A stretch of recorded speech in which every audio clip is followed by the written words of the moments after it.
ndabifurije kugubwa neza aho muherereye hose. Ni Hot News TV nibiba bikomeje kugenda bisohoka mu bitangazamakuru.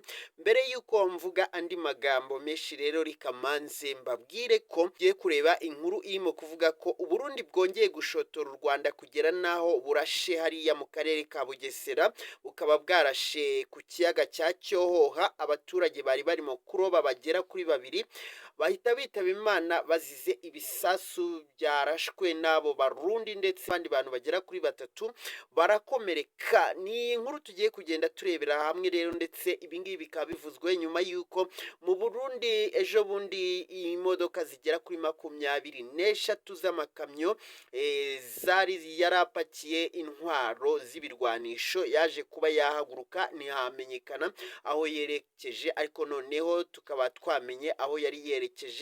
Ibi byose bikaba birimo kugenda biba nyuma y'icwa rya minisitiri wari usanzwe ashinzwe itumanaho n'itangazamakuru hariya mu Burundi. Mbere yuko rero ninjira muri iyi nkuru neza, reka manze mbasuhuze kandi mbahe ikaze, ndetse nabifurize amahoro y'Imana, uburinzi bw'Imana n'ibyiza itanga bikomeze kugenda bibana namwe. Bityo mbonereho gushimira umuntu wakoze subscribe, ariko nawe utari wayikora wihute kuyikora kugira ngo utazajya ucikwa na update tugenda tubategurira za hato na hato. Reka duhite twinjira mu nkuru rero, turebe icyo inkuru dukesha ibitangazamakuru ivuga, hanyuma tubabwire nuko byaje kuba byatangira nuko byaje kuba byagenda. Amakuru yose tuyabahe gatanu ku kandi wiyumvire ibyabereye mu karere ka Bugesera bikozwe n'Abarundi. Amakuru agera ku itangazamakuru aravuga ko ingabo z'u Burundi zarasiye abarobyi babiri bo mu Rwanda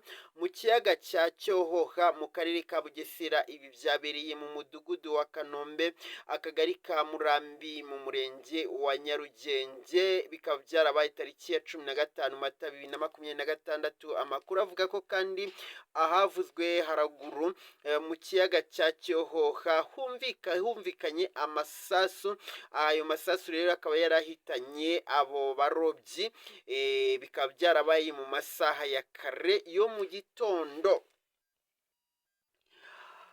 Aba barobyi bivugwa ko bishwe n'ibisasu biturutse mu gihugu cy'u Burundi. Rero ni harimo uwitwaga Ntezirizazejo Evariste w'imyaka 33 y'amavuko na Sibomana Samuel w'imyaka 20. Aba bombi rero bakiraswa bohereje ku kigo nderabuzima cya Nyarugenge, bahita babaha transferi ibajyana ku bitaro bya ADPR Nyamata, ariko bagezeyo ntibabasha kugira amahirwe yo gukomeza kubaho, bahita bitaba Imana.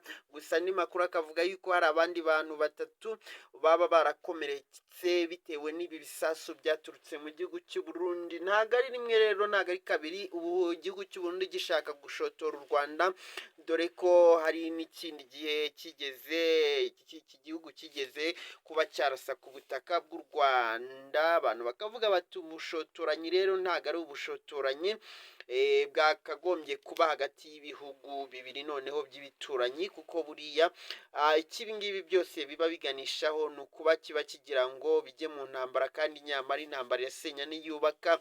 Mu mwaka wa 2020 iki gihugu cy'u Burundi cyarashe mu kiyaga cya Rweru.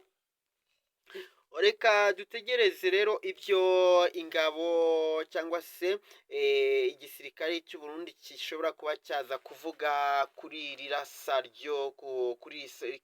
rasa ririmo kuvugwa ko barashe ku butaka bw'u Rwanda, ndetse tunarebe ese u Rwanda rwo ruraza kuba rwavuga iki kuri iki kibazo. Andi makuru turaza kuyabagezaho gatanu ku kandi, wowe kora ibisabwa bikwemerera kubana natwe, hanyuma ujye ubasha kubana natwe muri update news zigiye zitandukanye. Ngewe nkomeje kumungwanya Mr. Habu Big Baby Mind Joke.